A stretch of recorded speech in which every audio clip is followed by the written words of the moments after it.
welcome back, guys. We got a 2004 Road King we're about to do now. This is going to be our first Road King project. This one's going to be super, super cool. I can't wait. I'm excited more about this one than any of the others. Let's tell them about it. Alright, yeah, like you said, it's an 04 Road King Sport, so it's got like the street glide style wheels and some extra chrome pieces and stuff. We're going to do this one a little bit different. I think we're going to go with that Battleship gray color and fat spoke front wheel, stretch rear fender, stretch bags.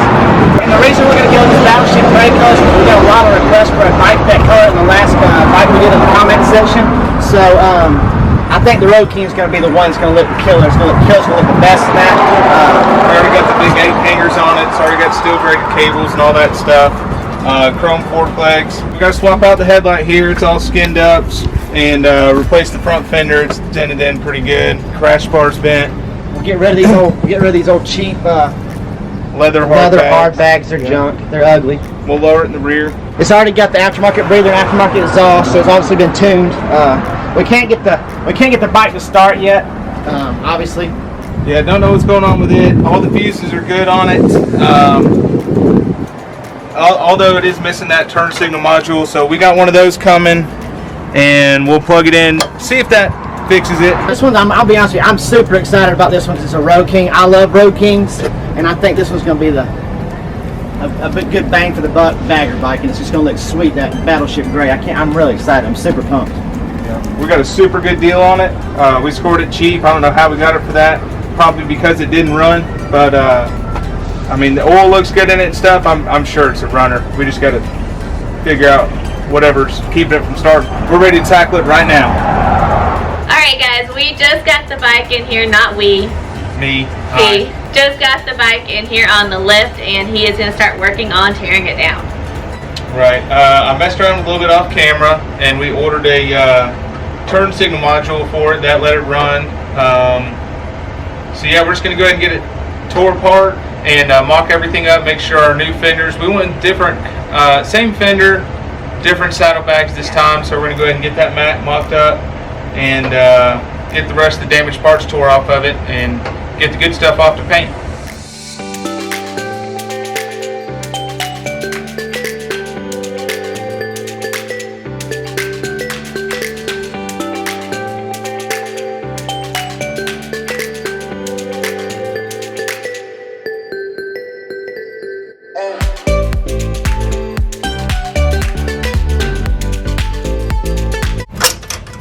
And these brackets are both bent. This one's not so bad. That one's obviously bent pretty bad. But I can take a hammer and a vise and I'll get that straightened out and stuff because they're hard to find used for some reason. And you can see it still left the pin in there from the saddlebag. Just ripped it right out. And most of this is the same as the other bikes I've done in the past. Basically, we're just going to get all this junk off so that we can get it down where our overlay will fit on it. So yeah, so we can start putting the aftermarket parts on it and start customizing it.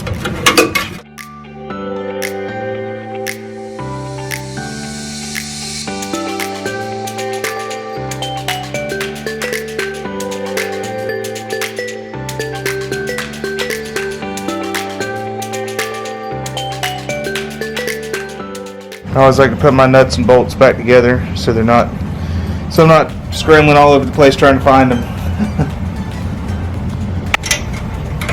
And this house is pretty good. It didn't have any damage, so we'll reuse all these, not have to mess with them.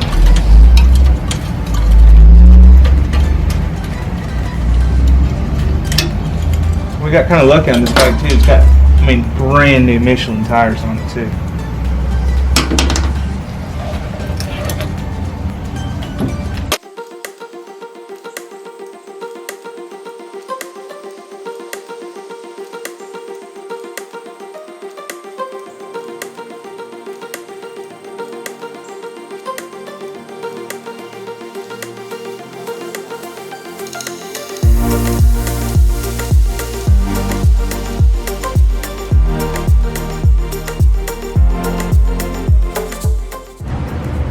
I'm going to go ahead and take off these. We're not going to use these this rear seat docking hardware, so I'm just going to go ahead and get rid of it all.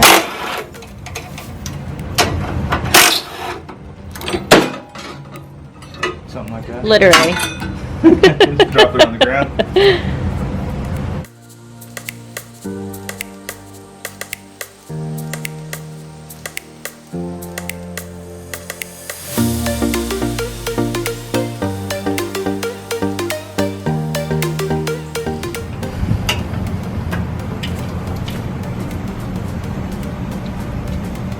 If anybody needs this docking hardware, send us a message or a comment. We'll be more than happy to ship it to you, because that stuff just goes in the trash.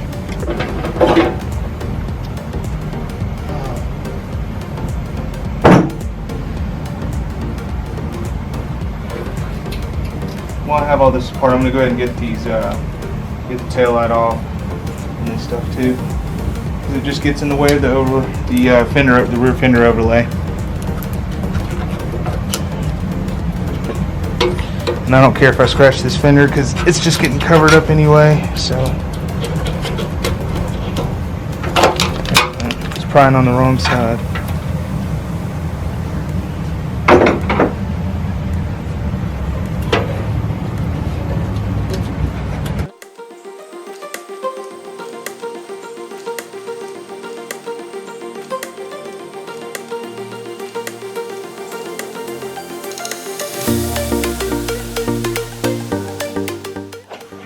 So we got our license plate mount delete brackets again, like we always use.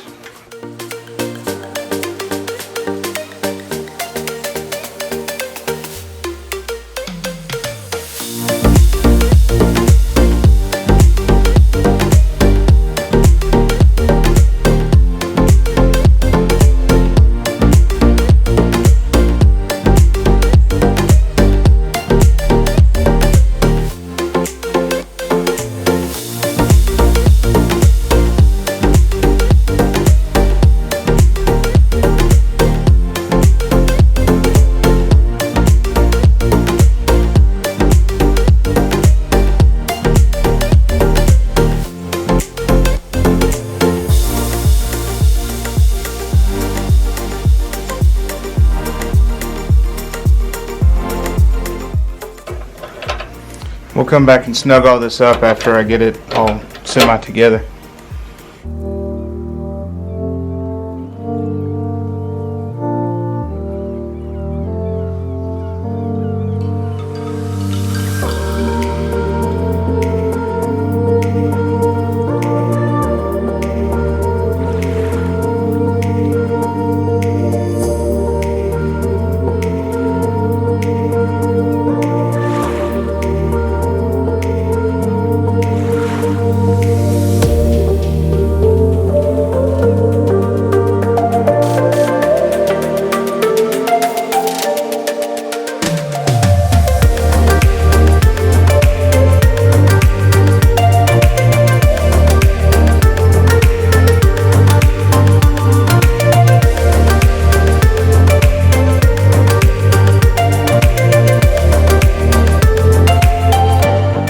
We got all of our bolts and nuts started back here, so I'm going to go ahead and snug them up.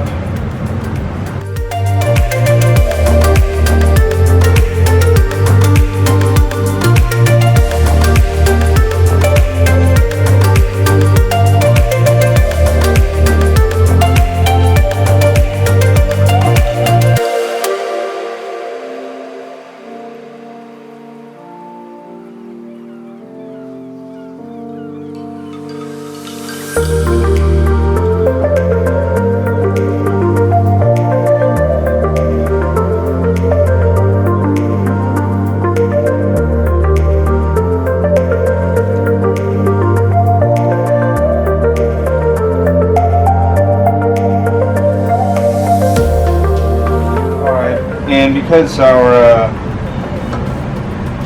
rear air shock, what is it called? Valve stem, valve thing, whatever, to adjust up your air shocks, it's going to be in the way of the new fender. I'm just going to go ahead and reroute the wires behind the side cover right here and plug them back in. And we're going to be putting a lowering kit on this too. So we can still use the same shocks and you can still pump them up and down, but that way then you can adjust it out to where you want it.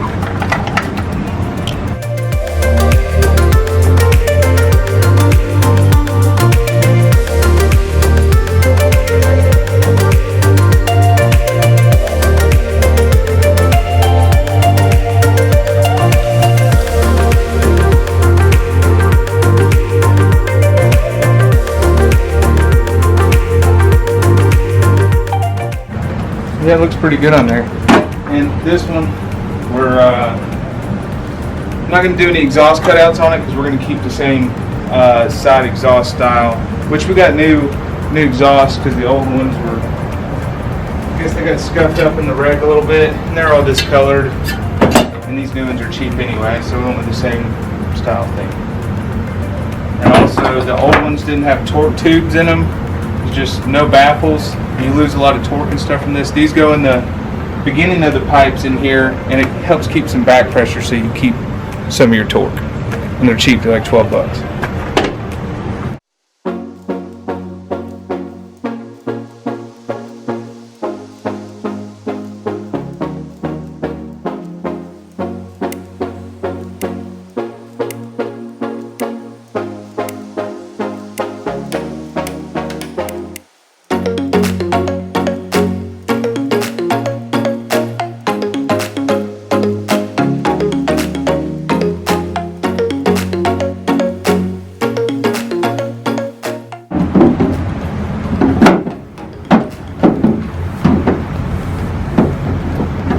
Once we put our bottom bracket on, it'll sit like that. So that'll look good. Real good. What you think, Mel? I like it. Yep. I guess I need to move any holes or anything. Everything looks good. We can just go ahead and send these off to JT with the tank and our new fender. We got to get a bigger fender this time too because we're running a 23. We usually just run a 21 where you don't have to change anything.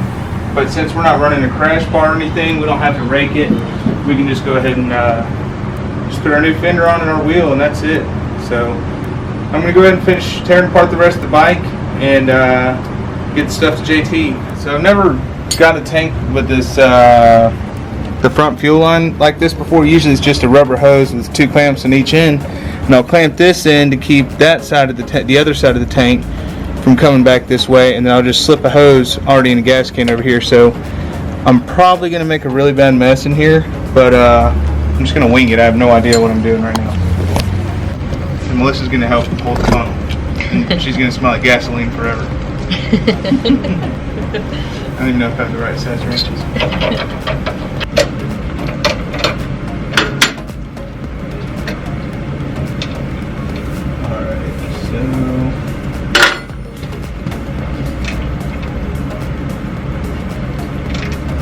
Not moving. Oh shit. Alright, so that so yours where you're at, it's gonna squirt like On me? no, it's gonna squirt forward. I'm here. I wanna do that.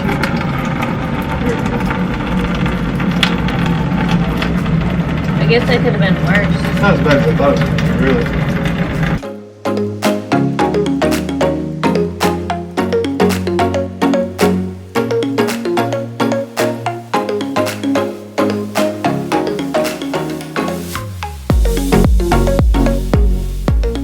Yeah, with all this gas, probably don't use any like electric tools or anything. We used a drill to drill a hole in a gas tank once, and it set the car on fire. I think I got pictures of that somewhere. We can post that in the video. On the back of Josh's repo truck, and it burned up our tow truck a little bit too. I didn't do it because I'm smarter than that. I don't do that kind of shit.